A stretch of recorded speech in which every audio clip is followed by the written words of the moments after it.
ओम नमो भगवते वासुदेवाय। ओम नमो भगवते वासुदेवाय। ओम नमो भगवते वासुदेव।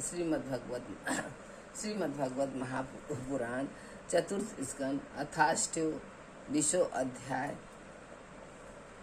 पूर्जन को स्त्री होने की प्राप्ति और अभिज्ञात के उपदेश से उसका मुक्त होना। श्री नारद जी कहते हैं, राजन, फिर भय नामक एवं राज के आज्ञाकारी सैनिक प्रज्वार और काल कन्या के साथ इस पृथ्वी तल पर स्वतंत्र विचरने लगे। एक बार उन्होंने बड़े वेग से बूढ़े सांप से सुरक्षित और संसार की सब प्रकार की सुख सामग्री से संपन्न पूर्जनपुरी को घेर लिया। तब जिसके चंगुल में फंसकर पुरुष शीघ्र ही निसार हो जाता है, वह काल कन्या बलात् उस पुरी की प्रजा को भोगने लगी। उस समय यौवन काल कन्या के द्वारा भोगी जाती हुई उस पुरी में चारों ओर से भिन्न भिन्न द्वारों से घुसकर उसका विध्वंस करने लगे। पुरी के इस प्रकार पीड़ित किए जाने पर उसके स्वामित्व का अभिमान रखने वाला ममताग्रस्त बहुकुटुंबी राजा पूर्जन को भी नाना प्रकार के कलेश सताने लगे। काल कन्या के आलिंगन करने से उसकी सारी स्त्री नष्ट हो गई थी तथा अत्यंत विषयासक्त होने के कारण वह बहुत दीन हो गया। उसकी विवेक शक्ति नष्ट हो गई। गंधर्व और यौनों के बलात् उसका सारा ऐश्वर्य लूट लिया। उसने देखा कि सारा नगर नष्ट भ्रष्ट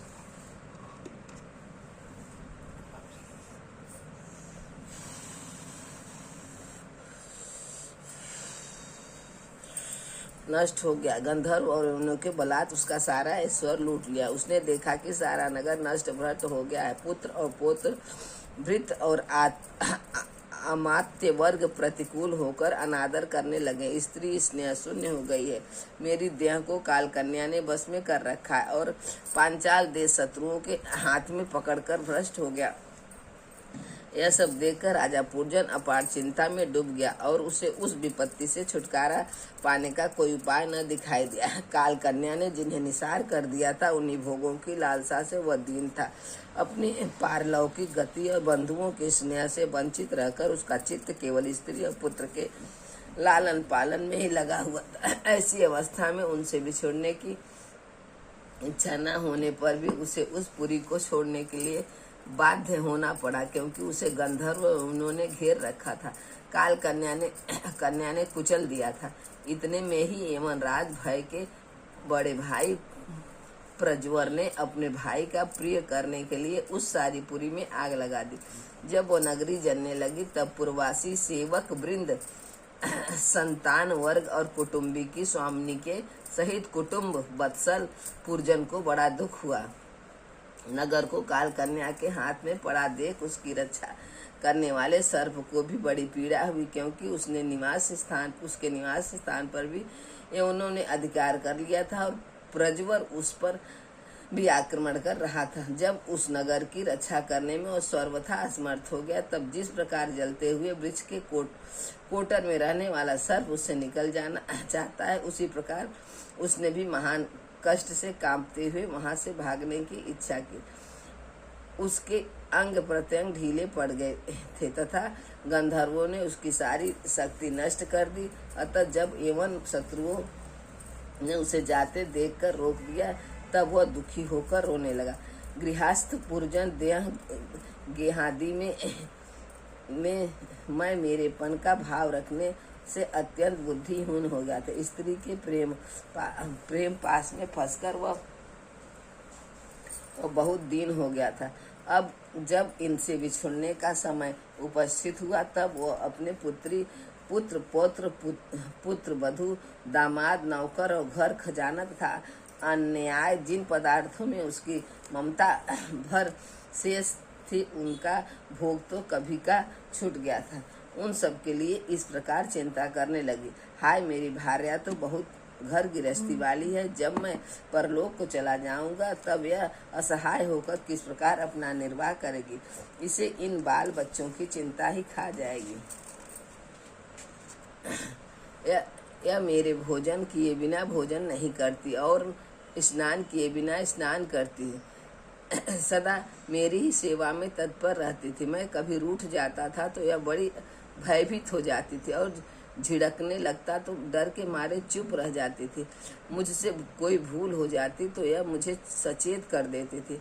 मुझ में इसका इतना अधिक स्नेह है कि यदि मैं कभी परदेश चला जाता था तो यह विरह व्यथा से सूख कर कांटा हो जाती थी। यो तो यह वीर माता है तो भी मेरे पीछे क्या यह गृहस्थ आश्रम का व्यवहार चला सकेगी?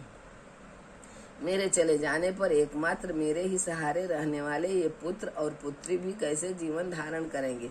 ये तो बीच समुद्र में नाव टूट जाने से व्याकुल हुए यात्रियों के समान बिलबिलाने लगी हैं। यद्यपि ज्ञान दृष्टि से उसे रोका शोक करना उचित न था, फिर भी अज्ञान बस राजा पुरजन इस प्रकार दीन बुद्धि से अपने स्त्री पुत्र आदि के लिए शोकाकुल हो रहा था। इसी समय उसे पकड़ने के लिए महाभय नामक एवं राज आधम का यह जब एवं लोग उसे पशु के समान बात कर अपने स्थान को ले चले, तब उसके अनुचरण गण अत्यंत आतुर और शोकाकुल होकर उसके साथ हो लिए। यवनों द्वारा रोका हुआ सर्प भी उस पुरी को छोड़कर इन सब के साथ ही चल दिया। उसके जाते ही सारा नगर छिन्न भिन्न होकर अपने कारण में लीन हो गया। इस प्रकार महाबली एवं राज के बलपूर्वक खींचने पर भी राजा पुरजन ने अज्ञान बस अपने हितैषी एवं पुराने मित्र विज्ञात का स्मरण नहीं किया। उस निर्दयी राजा ने जिन पशुओं की बलि दी थी वे उसकी दी हुई पीड़ा को याद करके उसे क्रोधपूर्वक कुठारों से काटने लगे। वह वर्षों तक विवेकहीन अवस्था में अपार अंधकार में पड़ा निरंतर कष्ट भोगता रहा। स्त्री की आसक्ति से उसकी यह दुर्गति हुई।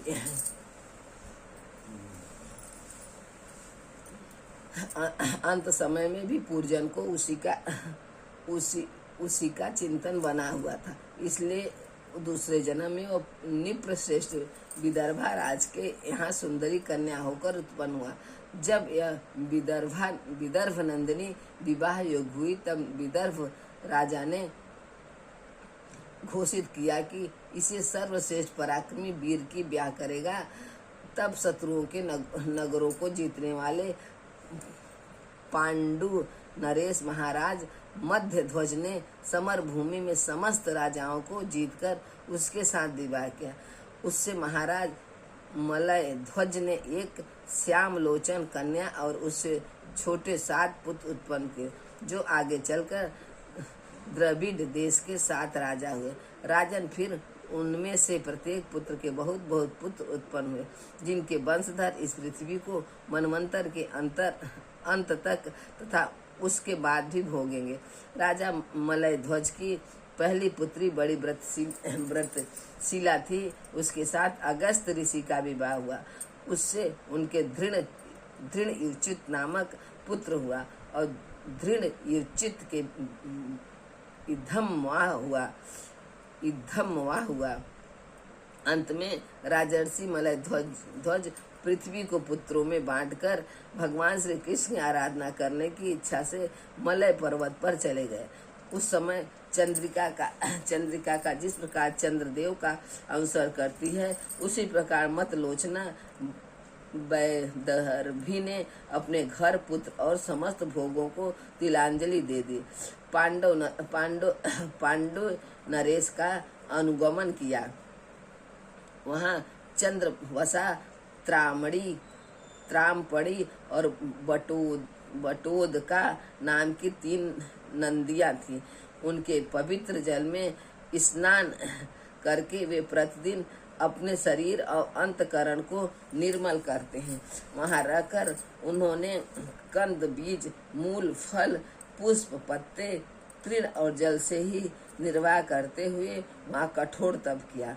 इससे धीरे धीरे उनका शरीर बहुत सूख गया। महाराज मलयध्वज ने सर्वस्त्र समदृष्टि रखकर शीत, उष्ण, वर्षा, वायु, भूख, प्यास, प्रिय अप्रिय और सुख दुख आदि सभी सिद्धांतों को जीत लिया। तप और उपासना से वासनाओं को निर्मूल कर तथा यम नियम आदि के अनुसार इंद्रिय, प्राण और मन को वश में करके वे आत्मा में ब्रह्म भावना करने लगे।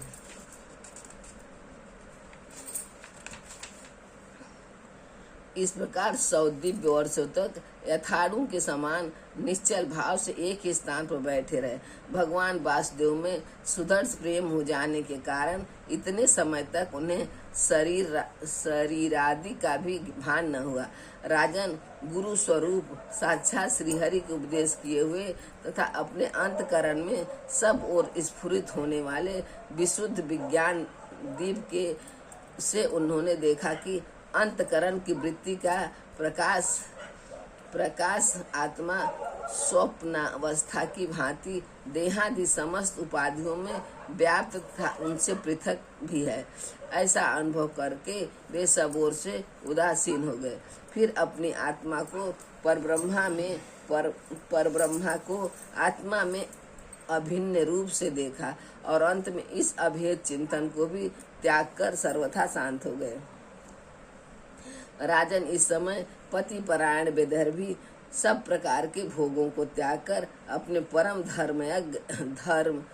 परम धर्मज्ञ पति मलध्वज की सेवा बड़े प्रेम से करती थी। वह चीर वस्त्र धारण किए रहती। व्रत उपवास आदि के कारण उसका शरीर अत्यंत कृश हो गया था और सिर के बाल आपस में उलझ जाने के कारण उनमें लटे पड़ गई थी। उस समय अपने पति देव के पास वह अंगार भाव को प्राप्ति धूम रहित अग्नि के समान अग्नि के शांत शिखा के समान सुशोभित हो रही थी। उसके पति परलोकवासी हो चुके थे, परंतु पूर्वतः स्थिर आसन से विराजमान थे। इस रहस्य को न जानने के कारण वह उनके पास जाकर उनकी पूर्वतः सेवा करने लगी। चरण सेवा करते समय जब उसे अपने पति के चरणों में गर्मी बिल्कुल नहीं मालूम हुई, तब वह झुंड से बिछड़ी हुई मिर्गी के समान चित्त में अत्यंत व्याकुल हो गई। उस विरह बनने अपने को अकेली और दीन अवस्था में देखकर वह बड़ी शोकाकुल हुई और आंसुओं की धारा से स्तनों को भिगाती हुई बड़े जोर जोर से रोने लगी।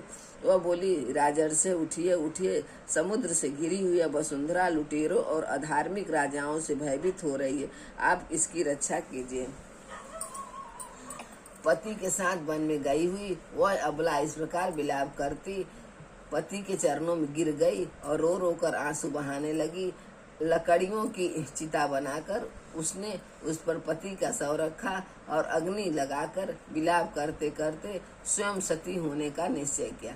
राजन, इसी समय उसका कोई पुराना मित्र एक आत्मज्ञानी ब्राह्मण वहां आया। उसने उस रोती हुई अबला को मधुर वाणी से समझाते हुए कहा। ब्राह्मण ने कहा, तू कौन है, किसकी पुत्री है और किसके लिए तू शोक कर रही है? यह सोया हुआ पुरुष कौन है? क्या तुम उसे नहीं जानती? मैं वही तेरा मित्र हूँ जिसके साथ तू पहले विचरा करती थी। सखे, क्या तुम्हें अपनी याद आती है? किसी समय मैं तुम्हारा अभिज्ञात नामक सखा था। तुम पृथ्वी के भोग भोगने के लिए निवास स्थान की खोज में मुझे छोड़कर चली गए थे। आर्य, पहले मैं और तुम एक दूसरे के मित्र एवं मानस निवासी हंस थे। हम दोनों सहस्त्रों वर्षों तक बिना किसी निवास स्थान के ही रहे थे, किंतु मित्र तुम विषय भोगों की इच्छा से मुझे छोड़कर यहाँ पृथ्वी पर चले आए। यहाँ घूमते घूमते तुमने एक स्त्री का रचा हुआ स्थान देखा। उसमें 5 बगीचे, 9 दरवाजे, 1 द्वारपाल, 3 परकोटे, 6 बैस्कुल और 5 बाजार थे। वह 5 उपादान कारणों से बना हुआ था और उसकी स्वामिनी एक स्त्री थी। महाराज, इंद्रियों के 5 विषय उसके बगीचे थे, 9 इंद्रिय छिद्र द्वार थे, तेज जल और अन्य 3 परकोटे थे, मन और 5 ज्ञानेंद्रिय, 6 वैश्कुल थे, क्रिया शक्ति कर्मेंद्रिया ही बाजार थी, 5 भूत ही उसके कभी क्षीण न होने वाले उपादान कारण थे और बुद्धि शक्ति ही उसकी स्वामिनी थी। यह ऐसा नगर था जिसमें प्रवेश करने पर पुरुष ज्ञान शून्य हो जाता है, अपने स्वरूप को भूल जाता है।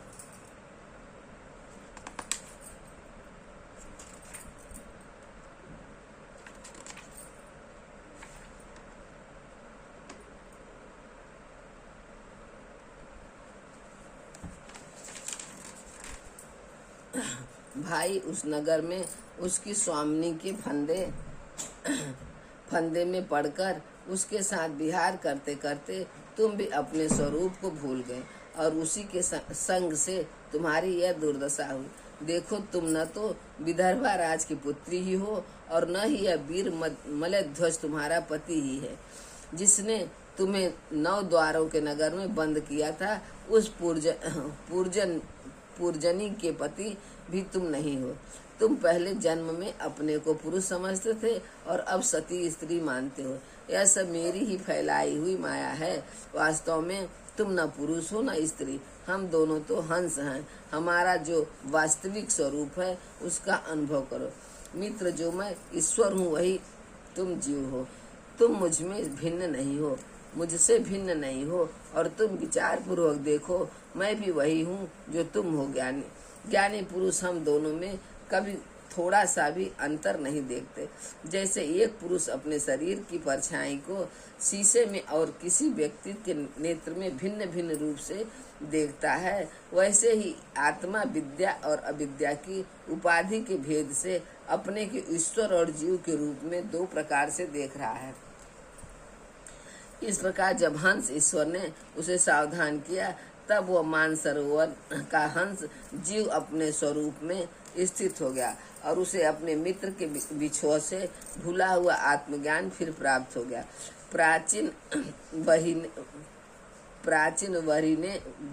बहिर्णी, मैंने तुम्हें परोक्ष रूप से आत्मज्ञान का दिव्य दर्शन कराया है, क्योंकि जगत कर्ता जगदीश्वर को परोक्ष वर्णन ही अधिक प्रिय है। श्रीमद् भगवत महापुराणे पारमहंसा संहिता 4th स्कंदे पूर्जनोपाख्याने 28वें अध्याय।